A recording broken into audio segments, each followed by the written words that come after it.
reflexionar. Estamos en el año del avivamiento. Bien, quiero comenzar haciendo una especie de refresque de memoria. Analicemos nuestro concepto que tenemos de Dios, mis amados hermanos. Realmente a Dios lo conocemos como el Dios de amor, ¿verdad? Aquel que dio su vida por nosotros. Conocemos a Dios como el Dios de gracia. Nos da aquello que no merecemos por justicia. También es el Dios de perdón.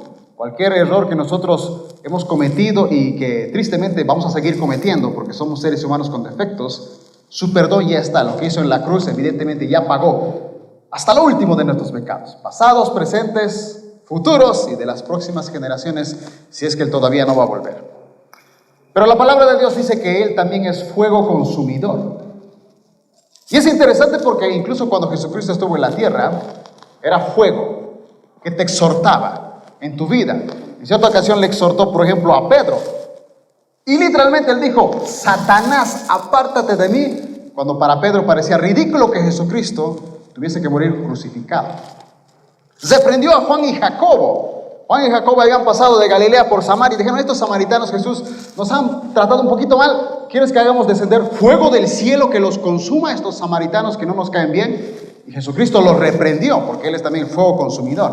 Él ama, pero a sus discípulos les dijo: eso está muy mal, mis estimados, eso no puede pasar. Se molestó con uno de sus discípulos, Tomás, y le dijo: incrédulo, porque no había creído que Jesucristo había resucitado, a pesar que las demás personas ya lo habían confirmado. Uno de sus discípulos, sus seguidores.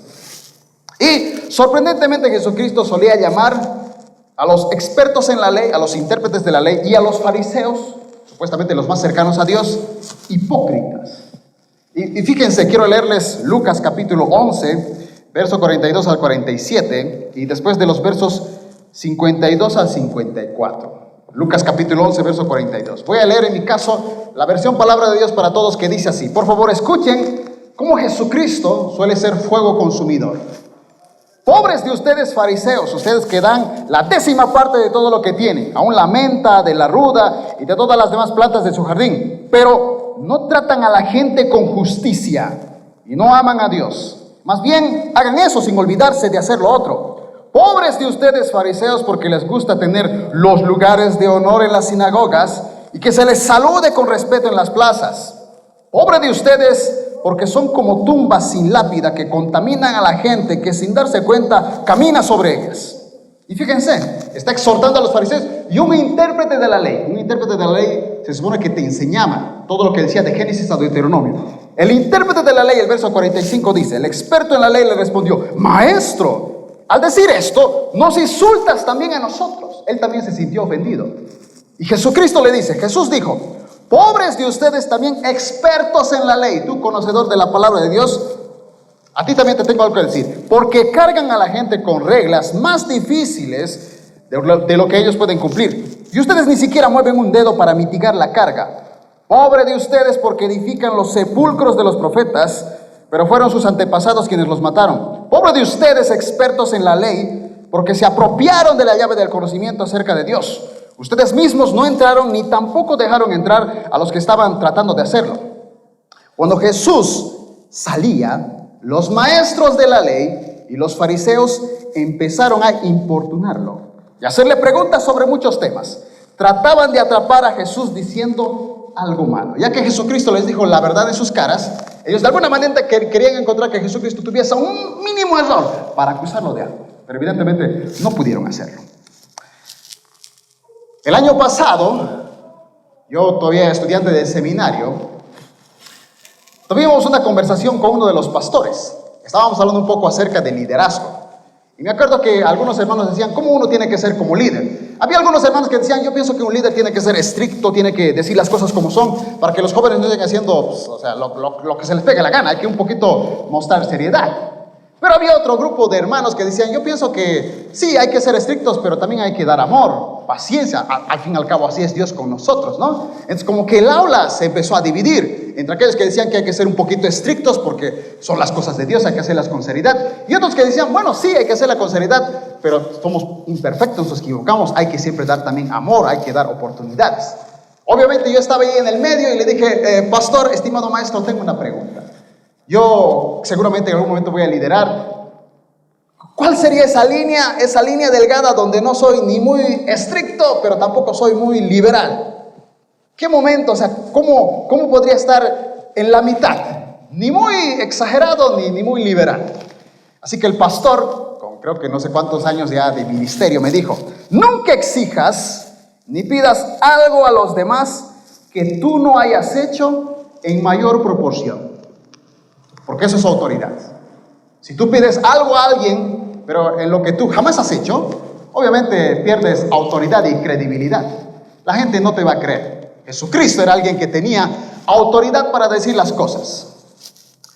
Y sorprendentemente, cuando tú lees Lucas 6, los versos 41 al 42, dice, por ejemplo: ¿por qué te fijas en la pajita que tiene tu hermano en el ojo, pero no te das cuenta que tienes una viga en el tuyo? ¿Cómo te atreves a decir a tu hermano: déjame sacarte esa pajita del ojo, si ni siquiera puedes ver la viga que tienes en el tuyo? No seas hipócrita. Primero saca la viga de tu ojo y verás mejor para poder sacar la pajita de tu hermano. En mis años como cristiano he visto de todo, y hasta yo mismo puedo analizar mi vida misma. Me he preguntado, por ejemplo, cuando un día tenga hijos, yo les pida a mis hijos: hijos, tienen que serme obedientes a mí. Yo tendré la autoridad necesaria para reconocer de que yo, cuando fui hijo, fui obediente a mis padres, aunque en ocasiones sus exigencias me parecían ridículas. Si pido respeto para que respeten mi autoridad, ¿será que yo he respetado a las autoridades que Dios puso durante muchísimos años en mi vida? Porque recuerden que si tú quieres exigir algo a alguien, ojalá tú lo hayas hecho, pero en mayor proporción. Si yo voy a pedir puntualidad, yo siempre he sido puntual para tener la autoridad de pedir puntualidad. Si yo pido a los jóvenes que esperen en el amor, ese jovencito de 15 años ya quiere casarse, todavía no, está muy joven, espérate, tranquilo, madura, termina de estudiar. ¿Yo tengo la moral para haber también esperado el tiempo correcto? Si voy a pedir a los jóvenes que vengan a mí para que me pidan consejos y no se equivoquen, yo tuve la autoridad que cuando era joven busqué a gente para que me diera consejos y no creerme sabio en mi propia opinión. Una pregunta: si quieres que los demás te confíen sus secretos más íntimos, ¿tú confiabas en alguien tus secretos más íntimos? Si pides que la gente... Nunca, hermano, ¿cómo es posible que usted falte a los cultos? ¿Tú jamás te has faltado a un culto? Una buena pregunta, ¿verdad? Nunca exijas algo ni pidas algo a alguien si tú no lo hiciste en mayor proporción. Y quiero hablarles justamente acerca de un menosprecio que existe a la casa de Dios.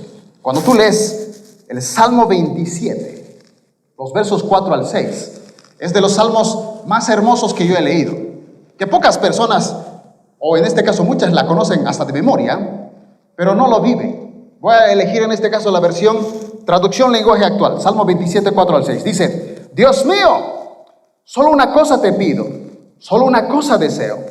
Déjame vivir en tu templo todos los días de mi vida, para contemplar tu hermosura y buscarte en oración. Cuando vengan tiempos difíciles, tú me darás protección, me esconderás en tu templo, que es el lugar más seguro. Tú me darás la victoria sobre mis enemigos. Yo, por mi parte, cantaré himnos en tu honor y te ofreceré en tu templo sacrificios de gratitud. El salmista anhelaba estar en el templo de Dios todos los días, no 1 hora y media como nosotros lo hacemos, todos los días. Sin embargo, me he preguntado por qué algunas personas ni siquiera pueden valorar la hora y media que dura el culto, y que es una vez a la semana. Voy a abrirle mi corazón, mis estimados hermanos. Llevo aquí en la iglesia desde marzo del 2019. Jamás he faltado a un culto. He estado presente en todos. Por si acaso lo digo esto con mucho respeto. No estoy aquí para presumir nada ante ustedes. Muchos aquí sirven más que yo, de hecho. He estado tocando en el ministerio de alabanza en ocasiones hasta los 4 turnos, culto de los jóvenes, y los 3 turnos los días domingo. Con mucho amor, con mucha alegría. Jamás he pedido que me paguen. Nunca lo he hecho por favor a alguien, ni mucho menos para presumir. Nunca hablo de estas cosas. En muchas ocasiones, hermanos, he estado desanimado, como cualquiera de ustedes, cansado, frustrado, y aún así he venido a servir a la casa de Dios. Siempre, como muchos otros hermanos como yo, que están todos los turnos, que les alegra estar aquí, que les da cierto regocijo venir a la casa de Dios. Una sola vez me acuerdo que llegué tarde aquí al Ministerio de Alabanza. Generalmente siempre empezamos puntual y de hecho tenemos que estar casi, por lo general, media hora antes ya orando. Una vez llegué tarde, llegué literalmente 10 minutos tarde. Tenía que tocar el teclado, no pude, me tuve que reemplazar. Marcia, fue el año pasado.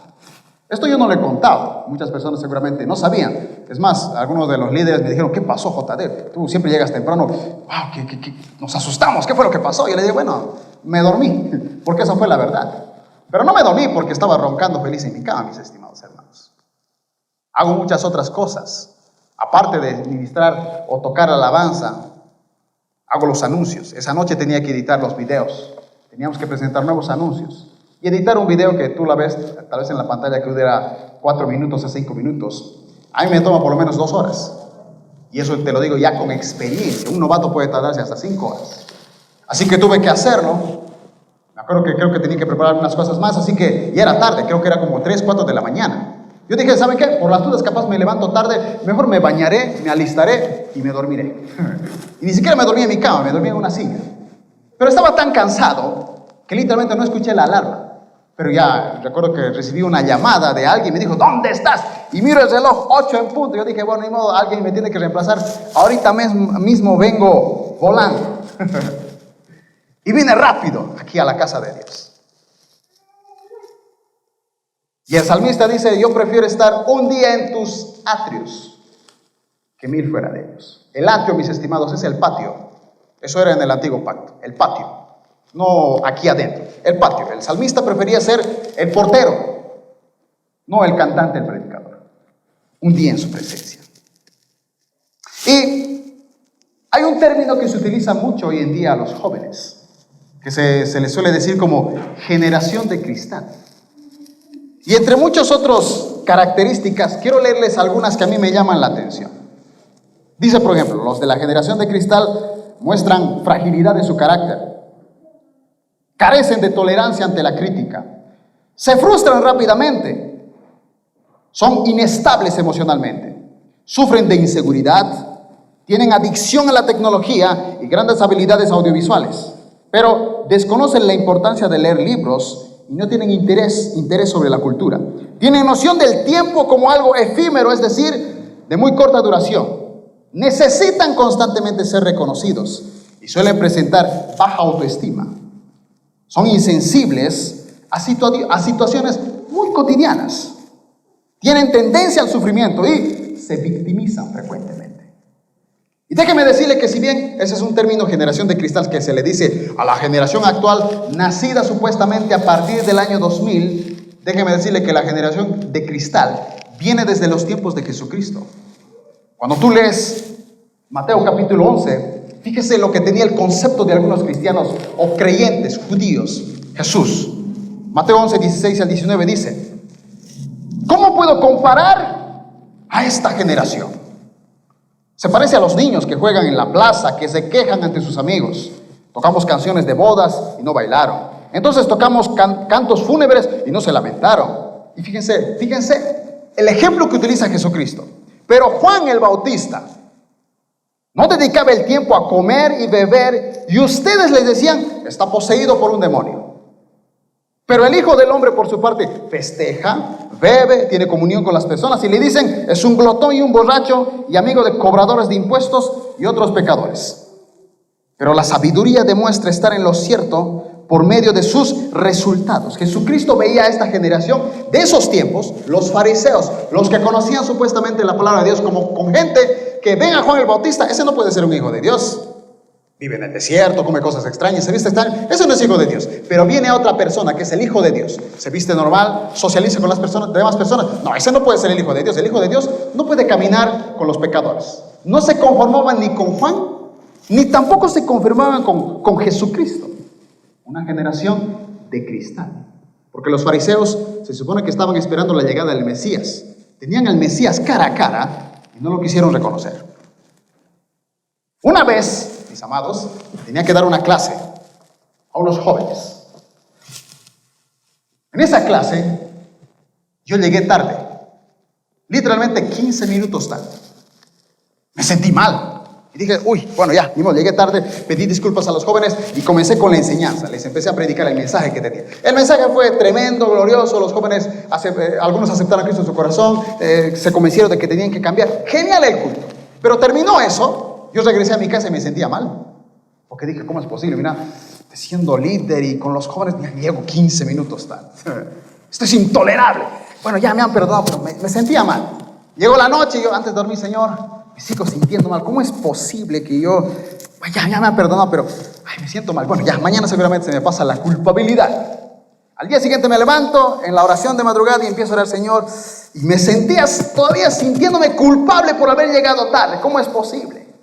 Tal vez hubiese predicado esos 15 minutos más. Tal vez algo hubiese pasado, pero me atrasé, un error mío.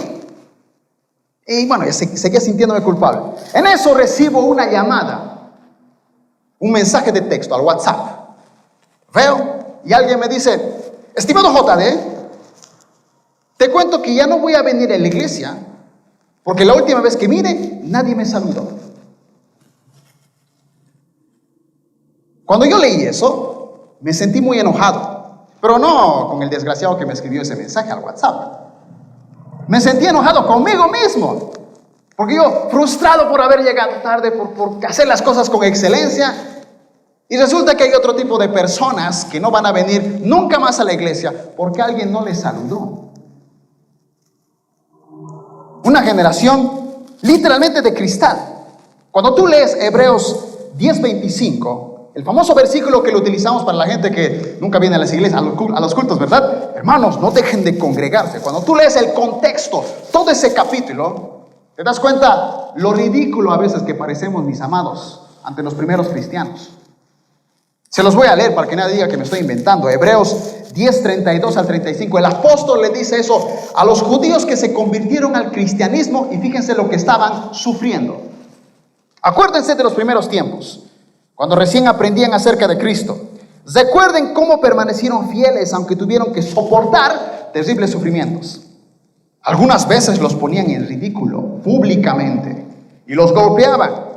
Otras veces ustedes ayudaban a los que habían pasado lo mismo. Sufrieron junto a los que fueron metidos a la cárcel. Y cuando a ustedes les quitaron todos sus bienes, lo aceptaron con alegría. Si a ti te quitaran tus bienes, ¿lo aceptarías con alegría? O dirías, Señor, ¿dónde está tu unción? Ellos lo aceptaban con alegría, los primeros cristianos. Por lo tanto, no desechen la firme confianza que tienen en el Señor. Tengan presente la gran recompensa que les traerá. Perseverar con paciencia es lo que necesitan ahora para seguir haciendo la voluntad de Dios. Entonces recibirán todo lo que Él ha prometido, pues dentro de muy poco tiempo, aquel que viene vendrá sin demorarse. Mis justos vivirán por fe, pero no me complaceré con nadie que se aleje. Pero nosotros no somos los que se apartan de Dios hacia su propia destrucción. Somos fieles y nuestras almas serán salvas. Fíjense, esta gente perdía sus casas, sus terrenos por ser cristiano, porque ser cristiano en esos tiempos era ilegal, mis amados. Sin embargo, nosotros tenemos aquí libertad de culto, ¿verdad? ¿O alguien nos dice algo para reunirnos aquí? Nadie. Pero hay gente que ni siquiera valora estar aquí presente en esta mañana. Y quiero volver a repetir lo que dice el Salmo 27:4. Dios mío, una sola cosa te pido, una sola cosa deseo. Déjame vivir en tu templo todos los días de mi vida para contemplar tu hermosura y para buscarte en oración. Yo le pregunto, amado hermano, ¿valoras el tiempo en la casa de Dios? Esa hora y media, porque el culto no es un día entero, es una hora y media. A veces cuando pregunto a algunos jóvenes, ¿por qué no vienes al culto? ¿Saben la respuesta que me dan, mis amados? Es que tenía un partido de fútbol. Ojalá fuera que el tipo esté en la mundial, que es algo muy importante. No, un partido de fútbol con unos amigos. Por eso no viene. Algunos hermanos les pregunto, hermano, ¿por qué ya no viene al culto? No, es que tengo que trabajar. Casualmente tiene que trabajar 7 días a la semana. Y a veces le digo, hermano, ¿se da cuenta que el culto dura 1 hora y media? No son 6 horas, es 1 hora y media que tienes para reunirte aquí con tu familia, para alabar a Dios y para que regocijarte. Pero la gente casualmente esa 1 hora y media tiene que trabajar. Los primeros cristianos no podían reunirse con libertad como nosotros. Pero nosotros sí lo tenemos y algunos no lo valoran. Hay una historia, mis amados hermanos, porque si bien los Hechos cuentan la historia de la primera iglesia cristiana, algunos historiadores contaban historias de los primeros cristianos que eran asesinados. Una de ellas que más me sorprende es una mártir llamada Blandina, escrita en la historia.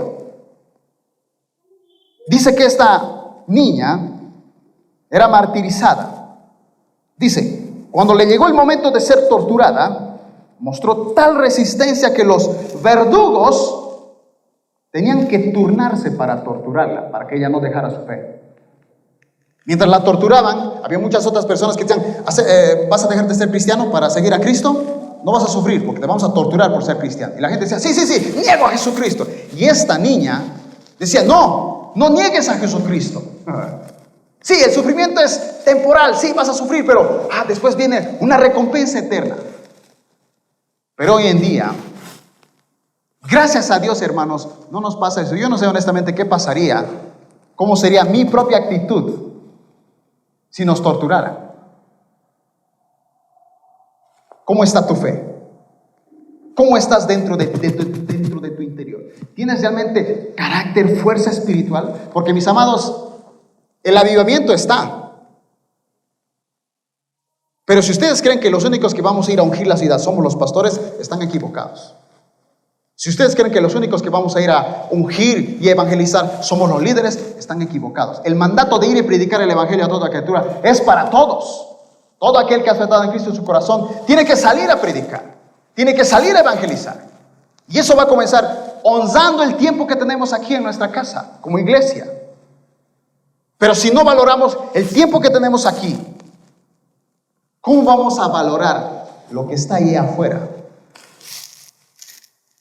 Pablo, cuando tú lees el famoso versículo de Filipenses 4:13, todo lo puedo en Cristo que me fortalece, en el contexto él solía decir, no digo porque tenga escasez, pues he aprendido a contentarme con cualquier situación. Sé vivir humildemente y tener abundancia. En todo y ante todo estoy enseñado. En prosperidad, cuando me va bien, cuando me va mal, en todo estoy entrenado. Así para estar saciado como para tener hambre. Así para tener abundancia como para padecer necesidad. Todo lo puedo en Cristo que me fortalece. Esa clase de cristianos necesitamos para este avivamiento.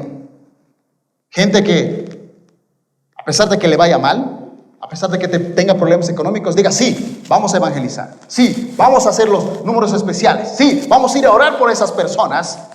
Porque necesitamos gente con carácter, mis amados hermanos. Con suma urgencia. Necesitamos más músicos aquí. No creas, si Cristo trae un avivamiento, capaz tengamos 5 cultos. ¿Tú crees que aquí los músicos van a aguantar 5 cultos? A ver, tú aguanta. De 8 a 1 de la tarde. No, y algunos que llegan tarde, ¿verdad? Al culto. A ver, aguanta. Como los sugieres ahí parados.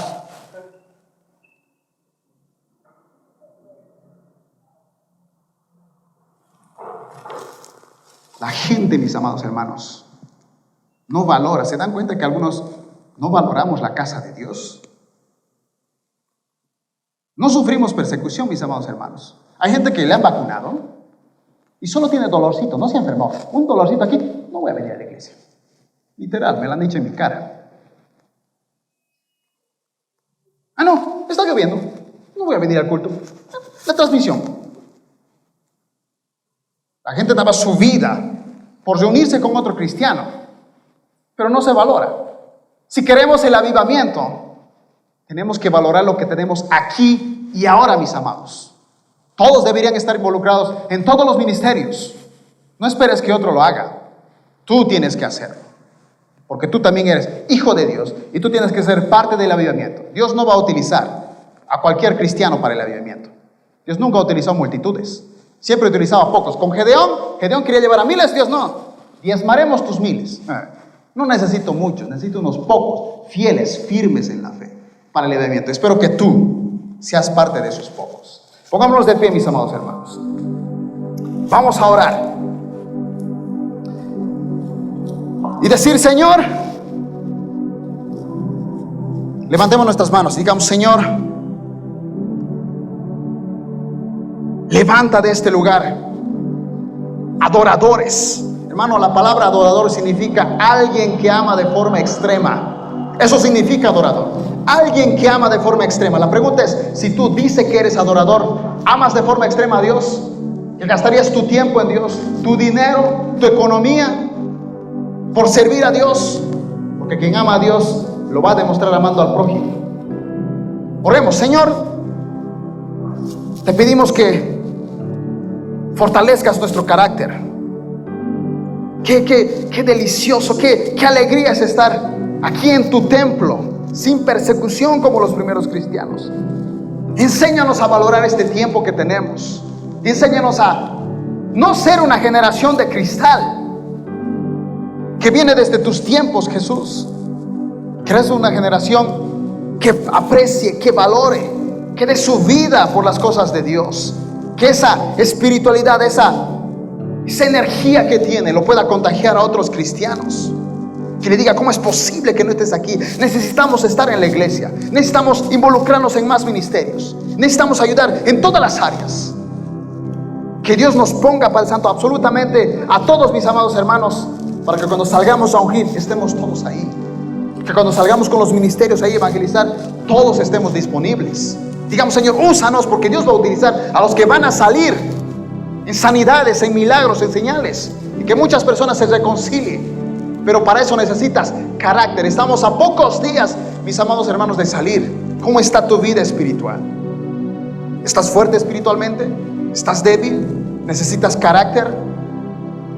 Los primeros cristianos dejaban todas sus comodidades, no negaban a Jesucristo. ¿Tú cómo está? ¿Cómo está tu vida espiritual ante los ojos de Dios? ¿Te interesa más tu economía que las cosas de Dios? Porque esa es una pregunta muy importante que Dios hizo. No puedes tener dos señores. No puedes tener a la riqueza y a Dios al mismo tiempo. Tuvo que comparar a ese punto Jesucristo. Señor, yo te pido que tú puedas levantar de esta iglesia una generación de fuego. Esa generación que va a ir a recoger la mies.